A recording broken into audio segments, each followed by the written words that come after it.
guess who is back to make an appearance on the main channel? This guy. Yes, it has been 2 to 3 months, depending on how long it takes me to edit this. Best case is 2 months, which is, still appalling. But hey, you guys are used to it now, so I do not want to hear any complaints. Last time I made a video, the game looked like this. Well, needless to say, there's been a fair few updates, features and bug fixes to my roguelike combat platformer, Halls of Perished. For example,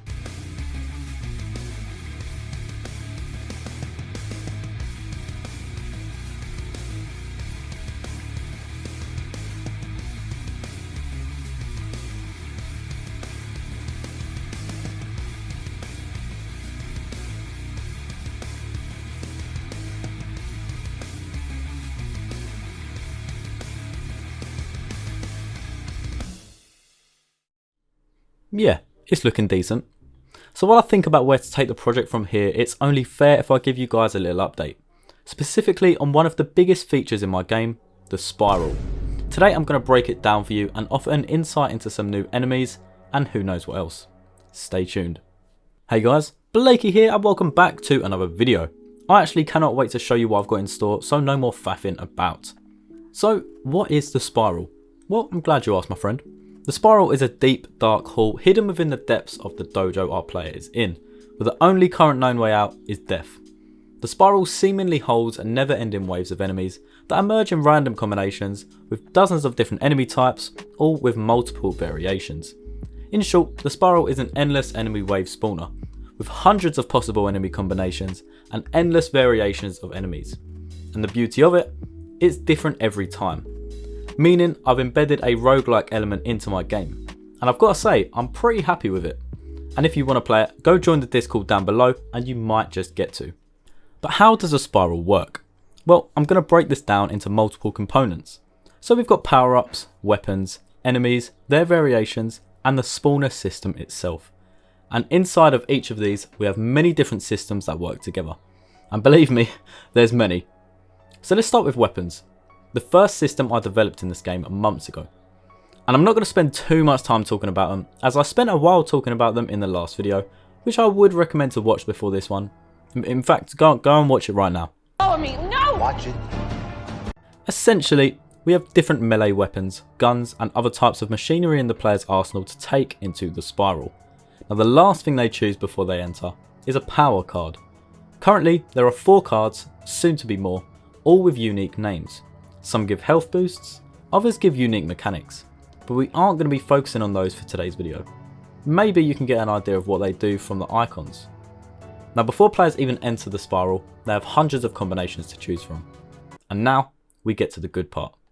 The spiral itself, a place that no entity has come out alive of, no triumph, no success, only death. But what makes it so deadly? Well, we're going to get to that soon. Let's start with the enemies themselves. So far there are 9 very different enemies, all varying in speed, attack pattern, damage, health, shape, size and more. And this is soon to be upwards of 20 different enemies hopefully. Now if you tackle one of these alone, it will be no problem for an average spiral warrior. But when you encounter a group, or even just a bad combination, it can consume you. But how are these combinations developed? Well, let's get down into how it works. When the player enters the spiral, the game begins. And upon doing so, the door locks behind them and the spiral assigns every enemy type with a number. The spiral then chooses 2 numbers at random, and these 2 numbers are the 2 enemy types that the player begins with. And I emphasise begins because believe me, it does not end with just 2. Now as this is randomised, players may enter the spiral and get a lucky combination. 2 slow, weaker enemies that can be taken out efficiently. But on the flip side, they may enter again and receive a horrible combination and be taken out quickly regardless of the mechanic. And the weapon and power card they choose must be chosen before they enter, so there is no way to try to outplay the spiral. Now the spiral has many functions, many of which use chance meters. Chance meters are a term I like to use for random events. Now as the player runs through waves of enemies, a chance meter is triggered each time. A chance that any of the enemies that haven't been selected to spawn yet now can. Then a further chance meter is triggered each wave to potentially increase the likeliness of the enemy spawning, and a further chance meter of how many of that enemy to spawn. Yeah, it's a lot to take in, trust me. But you know, what can I say? The Spiral is not for the weak. It certainly had me on the ropes when coding it, that's for sure. Can't do this anymore. But why does this system work so effectively? Because in my opinion, it has managed to find the perfect balance between linear gameplay and randomised gameplay. Combat will not be completely different every time, but rarely will you consistently get the same combination of enemies each time, especially when I double the number of enemy types that are in the game. When you combine this with the number of different enemy and power card combos, you essentially have an endless number of overall combinations of gameplay styles. But how does the computer itself handle these? Now, is this the most efficient code in the world? Probably not. But is it optimized? I would like to think so.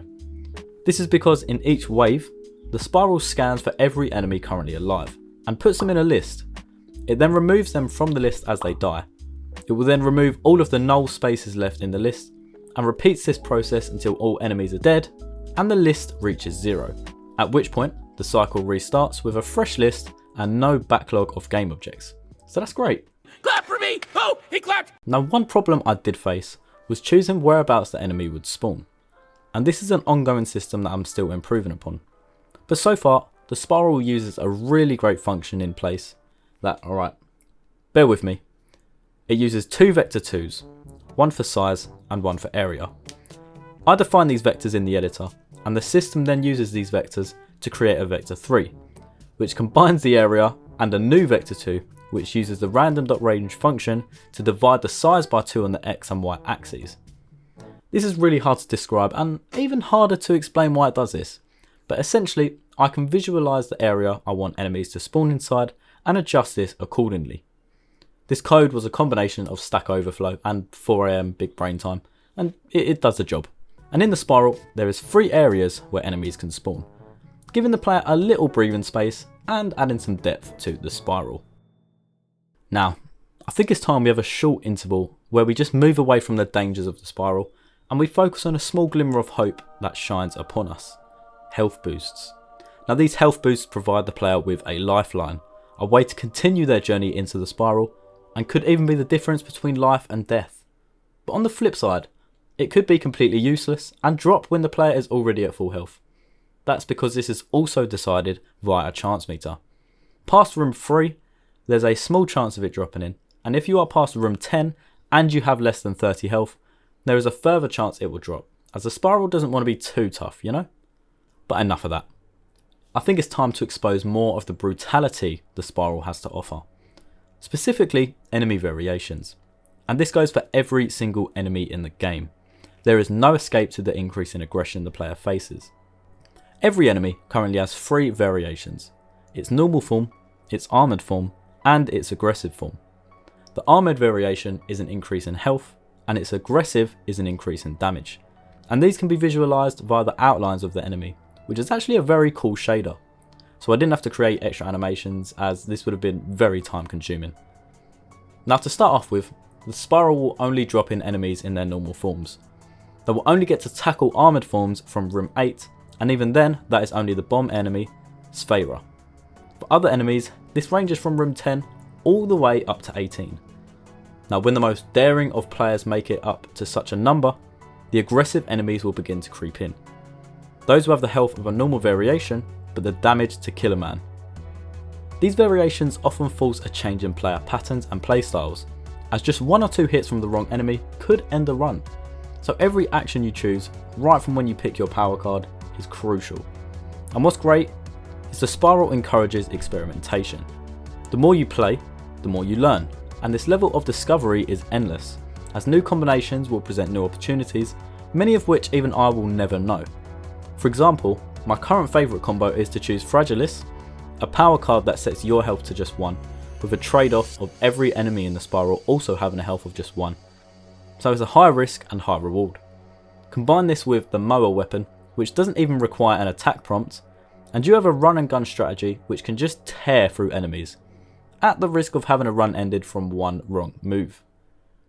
Now, I don't know if you've noticed, but the Spiral is a dark and mysterious place with a deep lore behind it, and it works through many systems working together, most of which I hopefully explained in a somewhat understandable manner today. If you made it this far into the video, make sure to let me know in the comments so I can give my gratitude for the support. Thank you, thank you, thank you, thank you, thank you. And if there was any of you who had some more questions about the mysteries of the spiral, I hope this answered at least some of them. Some mysteries will remain unsolved until players themselves uncover them. Soon enough, I'm hoping to have a Steam page dedicated for Halls of Perished, but for now, stay tuned and ask your questions in the comments below. Guys, I will thank you very much for watching, and I will see you all in the next one. Bye.